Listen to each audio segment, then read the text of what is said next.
million of us go on weight loss diets each year. Most of us kick off our dieting as part of a New Year's resolution, mostly because there's so many cookies everywhere that we just say, we'll wait till the first of the year. So as we near the end of 2010, natural health care expert Mark Mincolla joins us with his top 5 natural diet tips for the new year. First of all, Mark, thanks for being here this morning. Thank you for having me. Very timely.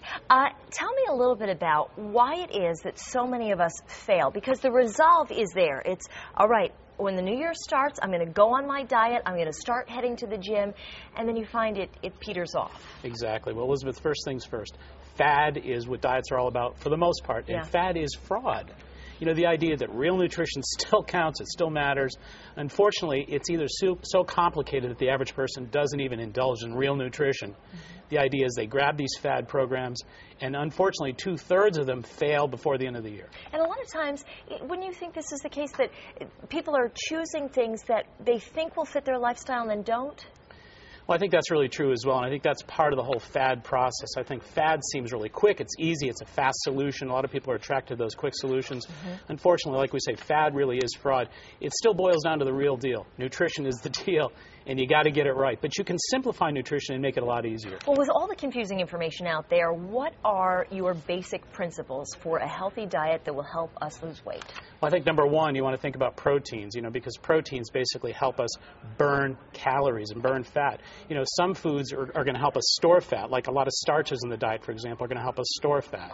So you got to be careful about too much starch. When people start off their breakfast with, bagels and breads and cereals and things like that, you're really starting your day off in the wrong direction because, again, those are programming metabolism to store fat. And a lot of times people don't realize that there is so much sugar, not only just in the cereals, but even in your bagels and your breads and that sort of thing. What about, you do say it's okay, though, to have some starches. Well, I say, if you really want to crash that weight off in a safe way, you want to think about no more than 1 or 2 servings of starch a day, and make sure that it's high fiber, like whole grain products, for example, like brown rice, not white rice, whole grain bagels, whole grain pastas, things like that, because the glycemic index is significantly easier for the body to program.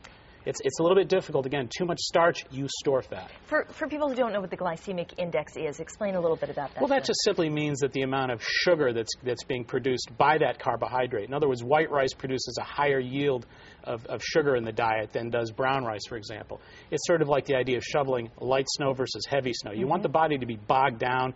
You want it to really have to work off these carbohydrates. And the best way to do that is to bring fiber, minerals, proteins, and a lot of fruits and vegetables into the program. Well, and let's talk about that, because fruits and vegetables, fruit does have some sugar in it. Sure it does. But it also seems to hold you for longer if that's at the base of your... Well, I think the key there, you're only talking about 5 grams of sugar. The liver can process about 50 per day. So you're okay with those couple pieces of fruit a day. But the real key with fruits and vegetables, those living enzymes. Living enzymes really, again, help stimulate metabolism so that it's more active at the calorie burning process. So fruits and vegetables are irreplaceable. Now, you even allow a certain amount of fats, which is interesting to me. You and I were just talking off camera about the fact that so often people go, I want a low-fat yogurt or a low-fat dairy product. And it's interesting because you take a look at full fat and say it's not necessarily a bad thing to have a little bit of healthy fats. Well, I'd go one step further. I would say, Elizabeth, it's a healthy thing. Good fat has a place.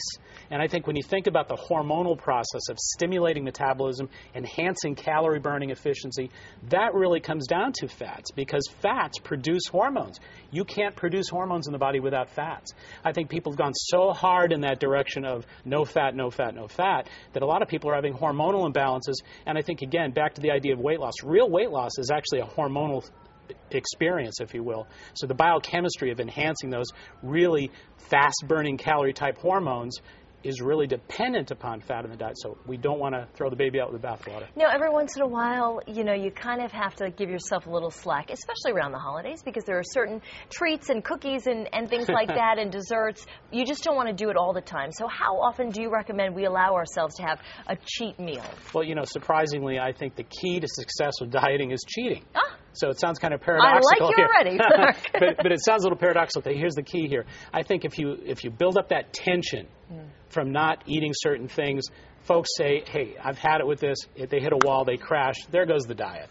But I think if you take 2 days, like a Friday night and a Saturday night, cheat with 2 meals within reason, it sort of helps you sort of decompress and get reset for the next week. Well, thank you so much for being here. Thank we you really so appreciate the information. I do want to mention you can actually reach out to Mark through his website, which is maxhealing.com. And if you'd like to meet him, he'll be at a book signing. And congratulations, I understand you're also receiving an award. Thank you so much. At the Healthy Living Magazine Recognition Awards and Expo, which is coming up on January 8th.